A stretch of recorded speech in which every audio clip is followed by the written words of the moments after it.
Good morning, class. I am here to continue the part B of this chapter. So now next topic is region and empire. By too many regions already possess distinct geographical dimensions and their own language and cultural characteristic. अब काफी बड़े बड़े regions में अब हम इसमें क्या पढ़ेंगे, रीजन्स और एम्पायर्स की काफी इस वक्त काफी नए नए रीजन्स बने. रीजन्स मतलब जगहें और उनकी जगहों पे उनका एम्पायर मतलब राज्य बना. जैसे काफी डायनेस्टीज आई उस वक्त, जैसे चोलास, खिलजीज, तुगलक्स, मुगल्स, ये सब अपने अपने इन्होंने एम्पायर बनाना शुरू कर दिए. Not all these empires equally stable और सक्सेसफुल. इन सब में सारे इक्वल भी नहीं थे. इक्वली स्टेबल मतलब सबके समान नहीं थे और सक्सेसफुल भी नहीं थे. सारे ही मतलब कुछ थे कुछ नहीं थे. When the Mughal Empire declined in the 18th century, it led to the emergence of regional states. जब मुगल एम्पायर 18th सेंचुरी में खत्म हो गया तो उसने क्या इमरजेंस कर दिया, रीजनल स्टेट्स का. But years of imperial pan regional rule had altered the character of the regions through the 1000 years between. इनके अब इन दोनों में 1000 years का फर्क है. 700 to 715, the character of the different regions did not grow in isolation. ठीक है, इस वक्त काफी कुछ हुआ, काफी रीजन्स चेंज हुए, एम्पायर्स चेंज हुए. इसके बीच में काफी आइसोलेशन में लोग ग्रो ही नहीं कर पाए, तो इससे काफी लूजिंग हुई, काफी परेशानी हुई लोगों को. ठीक है, now come to the next topic, old and new religions. अब ये तो बेकार की बातें थी. अब old and new religions. It was during this period that important changes occurred in what we call Hinduism today. इस पीरियड में काफी चेंजेस हुए जिसको हम आज क्या कहते हैं, हिंदुइज्म. जो हिंदूज होते हैं, जैसे हम हैं, मोस्टली हिंदूज होते हैं, right. They include the worship of new deities, the construction of temples by loyalty and the growing of importance of Brahmins and priest as dominated group in the. अब Hinduism शुरू हो गया है तो काफी हिंदू तो कुछ ज्यादा ही एक्स्ट्रा ऑर्डिनरी होते हैं कि हमें ये नहीं ये करेंगे कि ये अपशगुन हो गया कि वो हो गया. तो काफी कुछ कंस्ट्रक्शंस हुआ हिंदूज के लिए, जैसे टेम्पल्स बड़े प्यार से बनाए गए, अच्छे बनाए गए. जैसे अभी हम पास्ट के टेम्पल्स काफी बने हुए हैं, जैसे सन टेम्पल है, सोमनाथ है, काफी है, तमिलनाडु में भी हैं. तो उस वक्त काफी अच्छी तरीके से लॉयल्टी दिखाते हुए कंस्ट्रक्शन हुआ टेम्पल्स का. और किसको इम्पोर्टेंस दी गई, ब्राह्मण्स को. जैसे आज भी पंडित जो शब्द है या ब्राह्मण जो शब्द है वो काफी यूज होता है. प्रीस्ट को पुजारी को इम्पोर्टेंस दी गई और जो डोमिनेंट ग्रुप थे सोसाइटी में उन्हें.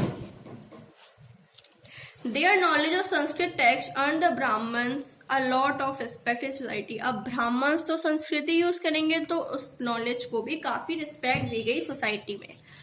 Their dominant position were consolidated by the support of their patrons. Many rulers were patrons of Islam. काफी रूलर्स जो थे अभी तक जो आए रूलर्स वो काफी क्या थे, इस्लाम को मानते थे कुछ. And the ulema learned theologians and jurist. इन्होंने क्या पढ़ ली थी, समझ ली थी, थियोलॉजियंस एंड ज्यूरिस्ट. ये एक टाइप की पढ़ाई है. And like Hinduism, Islam was interpreted in a variety of ways bye it's followers. अब हिंदुइज्म को इतना बढ़ावा दिया गया है तो अब इस्लाम को क्यों ना दिया जाए, बिकॉज रूलर्स काफी इस्लाम के आ गए थे तो उसे भी अपने वेज में इम्पोर्टेंस दी गई. There was the Shia Muslims who believed that the Prophet Muhammad, the son-in-law Ali, was the legitimate leader of the Muslim community. जो मुस्लिम थे, Shia Muslims, it is a type of category of Muslims. वो क्या थे, वो क्या believe करते थे, prophet Muhammad the son in law. Prophet Muhammad मतलब सन इन लॉ मतलब जमाई, आई थिंक, या जो मतलब सास बेटी का पति होता है उसे जमाई कहते हैं. Ali was the legitimate leader of the Muslim community. और जो अली है वो उनकी लैंग्वेज में होता होगा कुछ, तो वो लीडर होगा. एंड द सुन्नी मुस्लिम्स, ये सब क्या है, category the Shia Muslim, Sunni Muslims, who accepted the authority of early leaders to the community and the succeeding khalifas. Sunni Muslims मतलब खलीफास। तो ये काफी पुराने लीडर्स बन गए और इन्होंने अपने अपने तो यही अपना इन्होंने अपना रौब जमाया तो ये क्या बन गए, खलीफास, मतलब इनकी एक कैटेगरी आ गई। There were other important differences between the various schools of law and technology and mystic tradition. इन दोनों में काफी differences रहे। स्कूल्स लॉ मतलब कि बच्चे इसमें नहीं जाएंगे, काफी कुछ अभी भी होता है। इनफैक्ट मुस्लिम्स हिंदू लड़ते रहते हैं, ठीक है। Now thinking about time and historical period. जब ब्रिटिश आए थे 19th सेंचुरी में, ब्रिटिश ने हिस्ट्री को 3 पीरियड्स में डिवाइड कर दिया, which is Hindu period, Muslim period and British period. The division made by British historians was based on the idea that the religion of rulers was the only important historical change and that there was no other significant developments in the society, economy और culture. British का ये सब करने का क्या रहा, क्यों करा, मतलब इन्होंने इसीलिए करा कि जो रूलर्स थे वो रिलीजन के नाम पे लड़ रहे थे। इससे क्या होगा that the region of ruler was the only important historical change. इससे क्या होगा कि जो रूलर्स थे वही एक चेंज रह जाएगा, otherwise there was no other significant development. और उससे क्या हुआ कि जब वो लड़ते थे तो उससे कोई इकोनॉमी मतलब पैसे या सोसाइटी में कोई डेवलपमेंट नहीं हुआ। Such a division also ignore the rich diversity. इससे क्या हुआ, इससे एक और चीज हुई, जो अमीर गरीब था ना वो भी खत्म हो गया। सिर्फ 3 पीरियड्स में हुए, हिंदू, मुस्लिम और ब्रिटिश, कोई जाति वगैरह नहीं, कोई कुछ नहीं, ठीक है।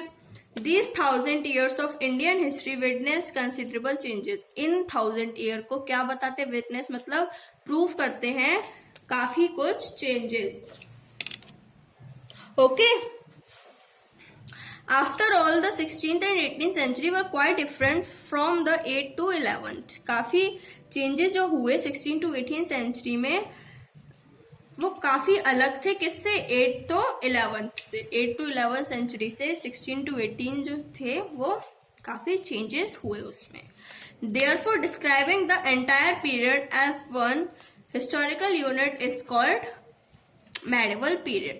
तो इस पूरे पीरियड को बताने में it is a type of historical unit. इस पीरियड को क्या कहते हैं, medieval period. Moreover the medieval period often serves as the basis of modern period. जो मेडिवल पीरियड है कुछ मॉडर्न पीरियड से मिलता हुआ है। Modernity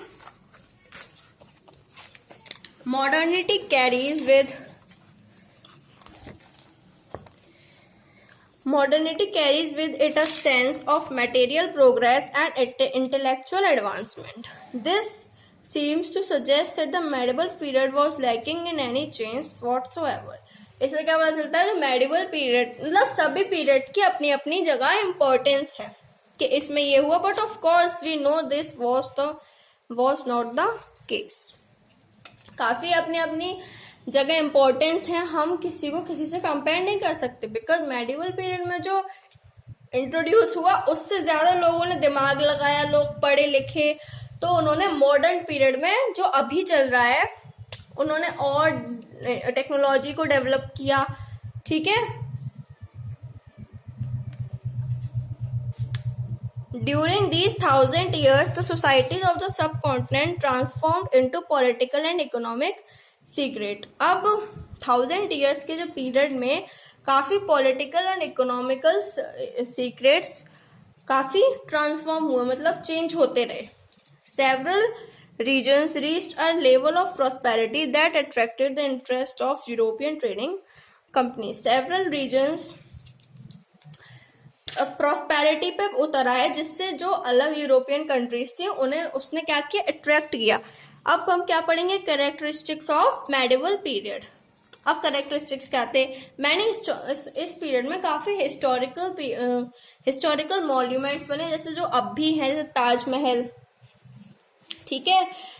The caste system become more rigid. The languages are being spoken nowadays developed in this period. जो languages caste system बेकार हो गया, और जो और जो लैंग्वेजेस आज हम बोलते हैं वो कब बनी थी? मेडिवल पीरियड में. The food and clothes are being eaten and worn nowadays become popular in those period. जो फूड और जो खाना और हम कपड़े पहनते हैं वो उस पीरियड में क्या बन गया?